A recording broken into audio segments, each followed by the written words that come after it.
विद्यार्थी मित्र नमस्कार. मी अनिल पाटील, लक्ष्मी विद्यालय ज्युनियर कॉलेज असुर खुर्द. गेल्या व्हिडिओमध्ये आपण इयत्ता 12वी राज्यशास्त्र प्रकरण 4 समकालीन भारत, शांतता, स्थैर्य आणि राष्ट्रीय एकात्मतेसमोरील आव्हाने भाग 1 याचे विवेचन पाहिलेले होते. आपण आज त्याच प्रकरणातील भाग 2 या घटकांचा अभ्यास करणार आहोत. त्यातील पहिला घटक आहे भारतातील राष्ट्रीय एकात्मतेची समस्या व त्यासाठी केलेले संरचनात्मक व मानसिक परिमाण. आपल्याला भारतामध्ये राष्ट्रीय एकात्मता जर निर्माण करायची असेल तर त्यासाठी भारत सरकारने जाणीवपूर्वक काही संरचनात्मक व मानसिक परिमाण याचा अर्थ डायमेन्शन. भारताने राष्ट्रीय एकात्मता निर्माण करण्यासाठी काही संरचनात्मक व काही मानसिक परिमाण डायमेन्शन ही वापरलेली होती. विद्यार्थी मित्रांनो, 1947 साली आपला भारत देश स्वतंत्र झाला, पण भारतासमोर अनेक आव्हाने होती. या आव्हानामध्ये पहिलं आव्हान होतं गरिबी, दुसरं आव्हान होतं मागासलेपणा, त्यानंतर तिसरं आव्हान होतं निरक्षरता, चौथं आव्हान होतं सामाजिक विषमता. त्याचबरोबर भारतीयामध्ये एकता किंवा एकात्मता ही आपोआप निर्माण होणार नव्हती, कारण भारतामध्ये प्रादेशिक, वांशिक, भाषिक विविधता ही मान्य करून त्यासाठी जाणीवपूर्वक प्रयत्न करावे लागले. तसेच समाज परिवर्तनासाठी लोकशाही आवश्यक होती. आता वरील बाबीसाठी प्रथम संरचनात्मक परिमाणाकडे लक्ष दिले गेले, नंतर मानसिक परिमाण साधण्याचा प्रयत्न केला गेला. प्रथम आपण राष्ट्रीय एकात्मता निर्माण करण्यासाठी ज्या संरचनात्मक परिमाणांचा वापर केला गेला त्याचे विवेचन पाहूया. राष्ट्रीय एकात्मता निर्माण करण्यासाठी जी संरचनात्मक परिमाण वापरले, जे संरचनात्मक डायमेन्शन्स वापरले, त्यातील पहिलं डायमेन्शन होतं सार्वत्रिक प्रौढ मताधिकार. लोकशाही आणि राष्ट्रीय एकीकरण हे एकमेकाला पूरक आहेत, म्हणून भारताने सार्वत्रिक प्रौढ मताधिकार लोकशाही शासन व्यवस्था निर्माण केली.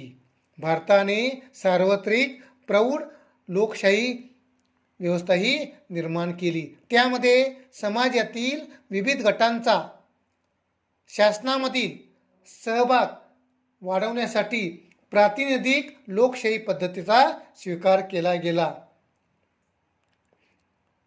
म्हणजेच ज्या व्यक्तीच्या वयाची 18 वर्षे पूर्ण आहेत व ज्याचे नाव मतदान यादीमध्ये आहे, अशा व्यक्तीला, मग ती कोणत्याही वंशाची असून देत, भाषेची असून देत, पंथाची असून देत, धर्माची असून देत, स्त्री असून देत, पुरुष असून देत, असा विचार न करता ज्या व्यक्तीच्या वयाची, ज्या भारतीय स्त्री पुरुषाच्या वयाची 18 वर्षे पूर्ण होतात व त्यांचे नाव मतदान यादीमध्ये असले पाहिजेत. विद्यार्थी मित्रांनो, 1989 पूर्वी ही वयाची अट 21 वर्षे होती, पण 1989 घटना दुरुस्ती क्रमांक 61 केली आणि वयाची अट ही 21 वरून 18 वर्षे केली. विद्यार्थी मित्रांनो, म्हणजेच ज्या व्यक्तीच्या वयाची 18 वर्षे पूर्ण आहेत व ज्याचे नाव संबंधित मतदान यादीमध्ये आहे त्या व्यक्तीला मतदानाचा अधिकार मिळतो. आपल्याला माहीत आहे, भारतामध्ये अनेक निवडणुका होतात. काही निवडणुका ह्या स्थानिक पातळीवर असतात, काही निवडणुका ह्या देश पातळीवरती असतात, काही निवडणुका ह्या राज्य पातळीवरती असतात. त्यामध्ये लोकसभेची निवडणूक असेल जी राष्ट्रीय पातळीवरती असते, मग विधानसभेची निवडणूक जी राज्य पातळीवरती असते, आणि त्यानंतर काही स्थानिक स्वराज्य संस्था, काही त्यामध्ये ग्रामीण स्थानिक स्वराज्य संस्था, त्यामध्ये ग्रामपंचायत असेल, पंचायत समिती असेल, जिल्हा परिषद असेल, त्याचबरोबर शहरी स्थानिक स्वराज्य संस्था, त्यामध्ये नगर परिषद असेल, नगरपालिका असेल, महानगरपालिका असेल, याला म्हणतात पंचायत राज्य व्यवस्था. अशा प्रत्येक निवडणुकीची अशी स्वतंत्र अशी मतदान यादी असते आणि त्या व्यक्तीचे नाव त्या मतदान यादीमध्ये असलं पाहिजेत. म्हणजे पहिला भारताने सार्वत्रिक प्रौढ मताधिकार पद्धत स्वीकारली. त्यानंतर विद्यार्थी मित्रांनो, राष्ट्रीय एकात्मता निर्माण करण्यासाठी दुसरे संरचनात्मक जे परिमाण वापरले ते आहे प्रबळ केंद्र सरकार असलेली संघराज्यात्मक व्यवस्था. राज्यघटनेमध्ये भारत हे संघराज्य आहे असा कुठेही उल्लेख नाही, पण संघराज्य पद्धतीची काही वैशिष्ट्येही आपल्याला दिसतात. पण भारताने प्रबळ केंद्र सरकार असलेली संघराज्यात्मक व्यवस्था ही वापरलेली आहे. आता भारतीय संघराज्य जे आहे ते केंद्रोत्सारी पद्धतीनं निर्माण झालेलं आहे आणि अमेरिकेचं आहे केंद्राकडशी. तर आता ह्या भारतीय संघराज्याची कोणती वैशिष्ट्ये दिसतात ती पहा. पहिलं आहे लिखित व एकच संविधान, की संघराज्याचं पहिलं वैशिष्ट्य असतं की लिखित राज्यघटना असते, म्हणून भारतीय राज्यघटना ही लिखित आहे आणि संपूर्ण देशासाठी एकच संविधान आहे. घटक राज्यासाठी वेगळं किंवा केंद्रासाठी असं वेगळं असं नाही. त्यानंतर दुसरं आहे सत्ता विभाजन. तर भारतीय संघराज्य कारण सत्तेचं विभाजन केलेलं आहे. यामध्ये एकूण 3 सूच्या आहेत, 3 याद्या आहेत. पहिले आहे केंद्र यादी, दुसरे आहे राज्य यादी, तिसरं आहे सामायिक यादी. पूर्वी केंद्र यादीमध्ये 97 विषय होते, राज्य यादीमध्ये 66 विषय होते व सामायिक यादीमध्ये 47 विषय होते. पण सध्या केंद्र यादीमध्ये 100 विषय आहेत, राज्य यादीमध्ये 63 विषय आहेत आणि सामायिक यादीमध्ये 52 विषय आहेत. म्हणजेच केंद्र आणि राज्य यांच्यामध्ये अधिकारांचं विभाजन झालेलं आहे. केंद्र यादीतील विषयासंबंधी कायदे करण्याचा अधिकार हा केंद्र सरकारला आहे. राज्य यादीतील विषयासंबंधी कायदे करण्याचा अधिकार हा राज्य सरकारला आहे. केंद्र यादीमध्ये संपूर्ण देशाच्या राज्यकारभारासाठी विषय आहेत. त्यामध्ये देशाचं चलन असेल, संरक्षण असेल, त्यानंतर राज्यकारभार असेल आणि इतर देशाबाबतीचे व्यवहार असतील, हे केंद्र यादीमध्ये आहेत. राज्य यादीमध्ये कायदा, सुव्यवस्था, आरोग्य, शिक्षण हे विषय आहेत. म्हणजेच भारतीय राज्यघटनेने केंद्र आणि राज्य यांच्यामध्ये अधिकारांचं विभाजन झालेलं आहे. म्हणजेच पण इथं केंद्र सरकार हे प्रबळ आहे. केंद्र यादीबाबत केंद्र सरकार कायदा करू शकतं, राज्य यादीबाबत राज्य सरकार कायदा करू शकतं आणि सामायिक यादीबाबत समजा केंद्राने अगोदर कायदा केला असेल तर त्या घटक राज्यांना विसंगत असा कायदा करता येत नाही. म्हणून घटनाकारांनी भारतामध्ये संघराज्यात्मक पद्धती स्वीकार करताना प्रबळ केंद्र सरकार ही संकल्पना वापरलेली आहे. कारण याचं आहे की कोणताही घटक राज्याला मर्यादेपेक्षा अधिक अधिकार प्राप्त होऊ नयेत व ते भारतीय संघराज्यातून बाहेर फुटून जाऊ नये, हा यामागचा उद्देश आहे. त्यानंतर विद्यार्थी मित्रांनो, आपण पाहिलं की भाषावर प्रांतरचना केली गेली. त्यानंतर चौथे जे परिमाण वापरले ते आहे भारतीय प्रशासकीय सेवा. यामध्ये अखिल भारतीय शासकीय सेवा, अखिल भारतीय प्रशासकीय सेवा, केंद्रीय प्रशासकीय सेवा आणि त्याचबरोबर प्रत्येक घटक राज्यामध्ये वेगवेगळ्या त्या घटक राज्याच्या प्रशासकीय सेवा आहेत. जर राज्यकारभार चांगल्या प्रकारे करायचा असेल, सर्व ज्या शासकीय योजना असतील त्या सर्वसामान्य लोकांच्यापर्यंत पोहोचवायच्या असतील, देशामध्ये कायदा व सुव्यवस्था राखायची असतील तर अशा प्रशासकीय सेवेची निर्मिती केलेली आहे. यामध्ये अखिल भारतीय प्रशासकीय सेवा म्हणजेच केंद्रीय प्रशासकीय सेवा, त्यातील काही प्रशासकीय सेवा आपण पाहूया. त्यामध्ये आहे IAS, इंडियन ॲडमिनिस्ट्रेटिव्ह सर्व्हिस, भारतीय प्रशासकीय सेवा. त्यानंतर आहे IPS, इंडियन पोलीस सर्व्हिस.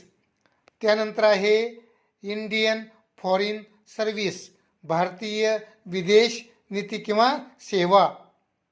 त्यानंतर आहे इंडियन रेव्हेन्यू सर्व्हिस, भारतीय महसूल सेवा. म्हणजेच अशा प्रकारच्या ह्या प्रशासकीय सेवा निर्माण केल्या गेल्या. त्यानंतर 5वं परिमाण आहे राष्ट्रीय एकात्मता परिषद. जमातवाद, जातीयवाद, प्रादेशिकवाद, भाषावाद यासारख्या संकुचित प्रवृत्ती राष्ट्रीय एकात्मतेसमोरील आव्हाने आहेत. तेव्हा या प्रवृत्तीशी लढा देण्यासाठी 1961 राष्ट्रीय एकात्मता परिषदेची स्थापना केली गेली. 1961 राष्ट्रीय एकात्मता परिषदेची स्थापना केली गेली. नंतर 1962 पहिली राष्ट्रीय एकात्मता परिषद घेण्यात आली. आतापर्यंत एकूण 16 राष्ट्रीय एकात्मता परिषदा झालेल्या आहेत. शेवटची राष्ट्रीय एकात्मता परिषद ही 2013 झालेली आहे. त्यानंतर विद्यार्थी मित्रांनो, संरचनात्मक परिमाणासाठी जे 6वं डायमेन्शन वापरलं ते आहे मूलभूत कर्तव्य यांचा समावेश. भारतीय राज्यघटनेमध्ये मूलभूत कर्तव्यांचा समावेश केलेला आहे. हक्क आणि कर्तव्ये ह्या एकाच नाण्याच्या 2 बाजू आहेत. व्यक्तीला आपल्या हक्काची जाणीव असते, पण व्यक्तीला आपल्या कर्तव्याची जाणीव असत नाही. म्हणून भारतीय राज्यघटनेमध्ये मूलभूत कर्तव्यांचा समावेश केलेला आहे.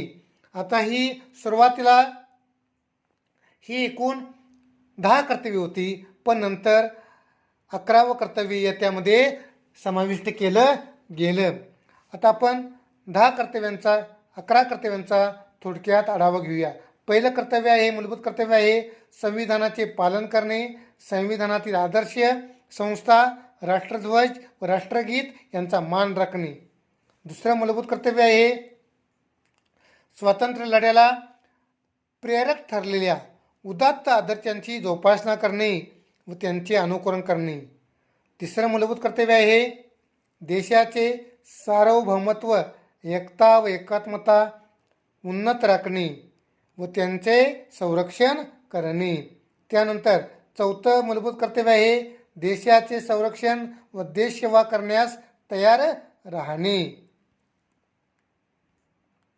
ही झाली एकूण 4 मूलभूत कर्तव्य. त्यानंतर 5वं मूलभूत कर्तव्य आहे धर्म, भाषा, प्रदेश किंवा वर्गीय भेद विसरून भारताच्या जनतेमध्ये सामंजस्य व बंधुभाव वाढीस लावणे, स्त्रियांच्या प्रतिष्ठेला बाधा आणणाऱ्या प्रथा सोडून देणे. 6वं मूलभूत कर्तव्य आहे आपल्या संमिश्र संस्कृतीच्या वारशाचे मोल जाणून ते जतन करणे.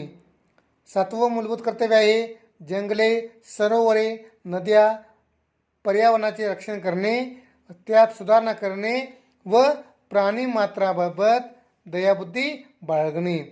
8वं मूलभूत कर्तव्य आहे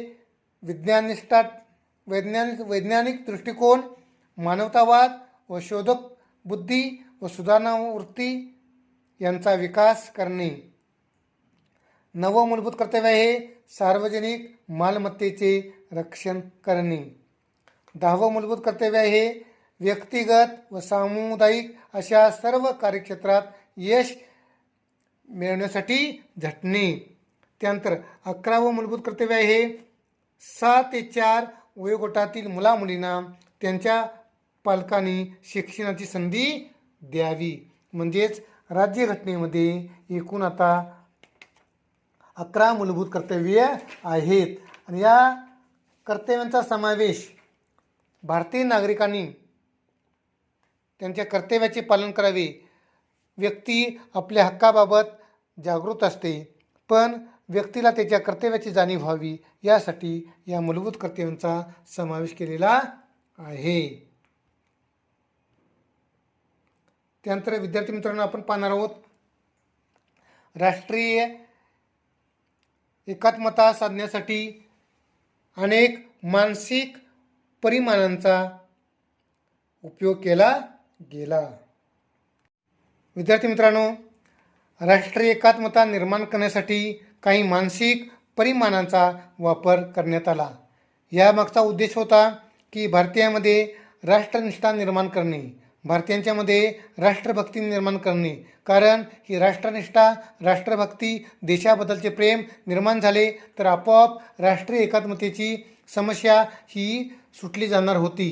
भारतामध्ये विविध जातीचे, धर्माचे, पंथाचे, वंशाचे, भाषेचे लोक राहतात. असे जरी असले तरी या सर्व घटकांना एक समान संस्कृती एकत्र बांधू शकते. यासाठी त्यांना भावनिकदृष्ट्या एकत्र आणण्याचं काम हे स्वातंत्र्य चळवळीने केलं होतं. नंतर देश स्वातंत्र्य झाल्यानंतर भारतीयांच्यामध्ये राष्ट्रनिष्ठा निर्माण करण्यासाठी काही सिम्बॉल, काही भारतीय प्रतीके त्यांच्या मनामध्ये बिंबवण्याचा प्रयत्न केला गेला. आता या भारतीय प्रतीकामध्ये पहिला आहे आपलं राष्ट्रगान जनगण मन, त्यानंतर आहे राष्ट्रगीत वंदे मातरम, त्यानंतर आहे राष्ट्रीय चिन्ह अशोकस्तंभ, त्यानंतर राष्ट्रध्वज तिरंगा, त्यानंतर राष्ट्रीय फूल कमळ, त्यानंतर राष्ट्रीय पक्षी मोर, त्यानंतर